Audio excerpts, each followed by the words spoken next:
महोदय, इसके अतिरिक्त महिलाएं बचत कर सकती हैं और अपनी पूंजी बचत कार्यक्रमों में लगा सकती हैं।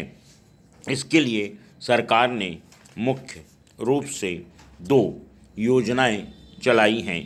एक तो मितव्ययी समूह योजना और दूसरे महिला समृद्धि योजना है। लेकिन परिवार नियोजन पर इन बातों का अधिक लाभ होने के लिए और दो बातों का होना आवश्यक है। एक तो महिलाओं को इस बात का अधिकार हो कि वह अपने बल पर बच्चों की संख्या का चयन कर सकें और दूसरे पुत्र का होना परिवार और समाज में आवश्यक न समझा जाए। अभी बीजिंग में होने वाली अंतर्राष्ट्रीय महिला सम्मेलन में महिलाओं के इस विषय पर चर्चा की जाएगी। इसके महत्व को कम करने के लिए और अधिक सामाजिक सुरक्षा योजना का चलाया जाना भी आवश्यक है, क्योंकि वर्तमान में लड़का ही माता पिता की देखभाल के लिए उत्तरदायी है।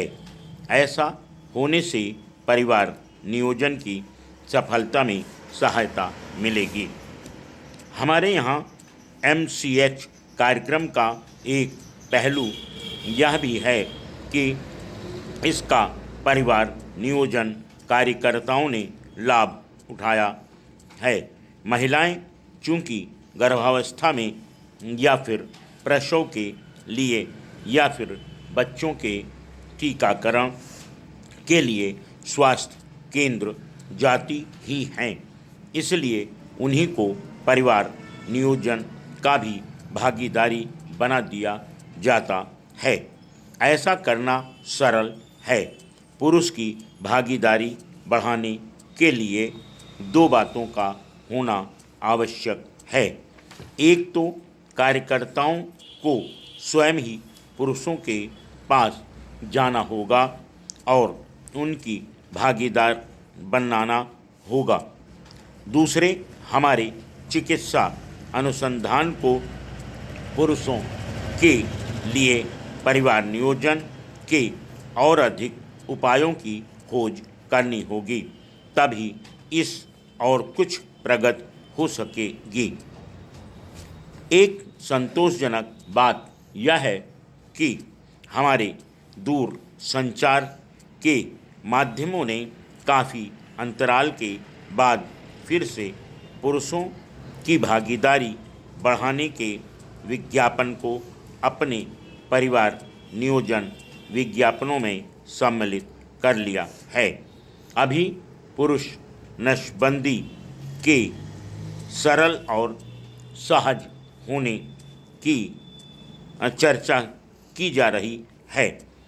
इसके बारे में फैली आशंकाओं के निवारण के भी प्रयत्न किए जा रहे हैं। इसके साथ साथ और भी बातें, जैसे लड़की और लड़कों के अंतर को कम या समाप्त करने की बात, लड़के न होने में महिलाओं के निर्दोष होने की बात इत्यादि बताई जा रही है। इससे संभव ही जागरूकता बढ़ेगी, पर अभी बहुत कुछ करना शेष है तथा कुछ और बातों की ओर भी ध्यान देना होगा। हमारे देश में स्वयंसेवी संस्थाएं बड़ी संख्या में कार्य कर रही हैं और कुछ तो बहुत ही अच्छा कार्य कर रही हैं। कई संस्थाएं महिलाओं के विकास और उनकी जागृति के लिए कार्य कर रही हैं। ऐसी संस्थाओं का सहयोग परिवार नियोजन कार्यकर्ताओं के लिए लाभदायक हो सकता है। जहां पर संस्थाएं जागरूकता बनाएं, वहां कर्मचारी कार्यरत हों। ऐसी सामंजस्य में अच्छी उपलब्धि हो सकती है। ये संस्थाएं पुरुषों की भागीदारी बढ़ाने के लिए भी काम कर सकती हैं। काम करने वाली संस्थाओं को मंत्रालय की तरफ से आर्थिक सहायता भी दी जाती है। फुल स्टॉप है। नेक्स्ट। महोदय, हाल में पूर्व पश्चिम के तनावों के कम होने के बाद कुछ विकसित देशों की प्रायः यह स्पष्ट प्रवृत्ति देखने को मिलती है कि वे अपेक्षाकृत मनमाने ढंग से यह तय करते हैं कि मानव जाति को क्या करना चाहिए और इसके बाद आगे उन्हें कौन सा कदम उठाना चाहिए। लगता है उनका अगला ध्यान अब लगभग मुख्य रूप से लोकतंत्र, मानवाधिकारों, कानून के नियम आदि आदर्शों की ओर हैं। हम में से अधिकांश का संबंध प्राचीन संस्कृतियों से है, जहाँ व्यक्ति की स्वतंत्रता की अवधारणा की जड़ें गहरी हैं और जहाँ कानून को ब्रह्मांड का आधार मानते हैं। इसलिए लोकतंत्र के मूल्यों, अधिकारों और कानून के नियम को स्वीकार करना और अपनाना बिल्कुल ही कठिन नहीं है। इसके अतिरिक्त हमारे कुछ देशों में जो विधि प्रणालियाँ विकसित हुई हैं वह हजारों वर्ष पुरानी हैं। निसंदेह लोकतंत्र और अनेकतावाद भविष्य में पद्धति का रूप लेने वाले हैं, परंतु यदि लोकतंत्र भोजन, आवास, स्वास्थ्य, साक्षरता और बेरोजगारी की विशाल आवश्यकताओं को पूरा नहीं कर सकता तो यह शब्द कितना सार्थक हो पाएगा। इसलिए लोकतांत्रिक पद्धतियों को स्थापित करने में उतनी चुनौती नहीं है जितनी कि हमारे लोगों की आधारभूत आवश्यकताओं को पूरा करने के लिए लोकतंत्र को चलाते रहने की है। इस समय महाशक्तियों की प्रतिस्पर्धा समाप्त होने से अनेक क्षेत्रीय संघर्षों और तनावों के बारे में प्रस्ताव लाना संभव हो सका है। हमारी सम्मिलित ऊर्जा का उपयोग करने के लिए ऐतिहासिक अवसर मिलता है। विकास की बहुत दिनों से चली आ रही सम्मिलित समस्याओं पर प्रहार करने के लिए हमारी सारी प्रतिभा उपलब्ध है।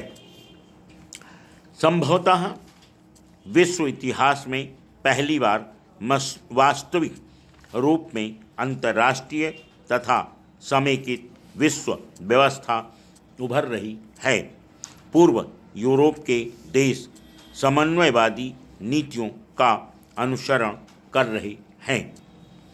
अधिकतर विकासशील देश अपने पुनर्निर्माण प्रक्रिया के रूप में विश्व अर्थव्यवस्था को मुख्यधारा के साथ अपने आपसी संबंधों का विस्तार करने का उद्देश्य रखने लगे हैं। पर्याप्त सीमा तक उत्पादन, खपत और व्यापार का अंतर्राष्ट्रीयकरण प्रौद्योगिकी की एक अनिवार्यता बन गया है। इन प्रक्रियाओं और प्रवृत्तियों को अलग थलग करके नहीं देखा जा सकता। वह उस पद्धति का हिस्सा हैं जो हम सभी पर प्रभाव डालती है और ऐसे अंतर्राष्ट्रीय आर्थिक संबंधों की प्रणाली का भाग हैं जिसके अंतर्गत हम सभी अपने आर्थिक भविष्य को ढूंढ रहे हैं। जब एक सजगतापूर्ण विकास आयाम लागू किया जाए और जो प्रक्रिया का अभिन्न अंग बन जाए। अंतर्राष्ट्रीयकरण की प्रक्रिया उभरती हुई प्रवृत्तियों की ओर अधिक सहयोगी बनाई जाना चाहिए।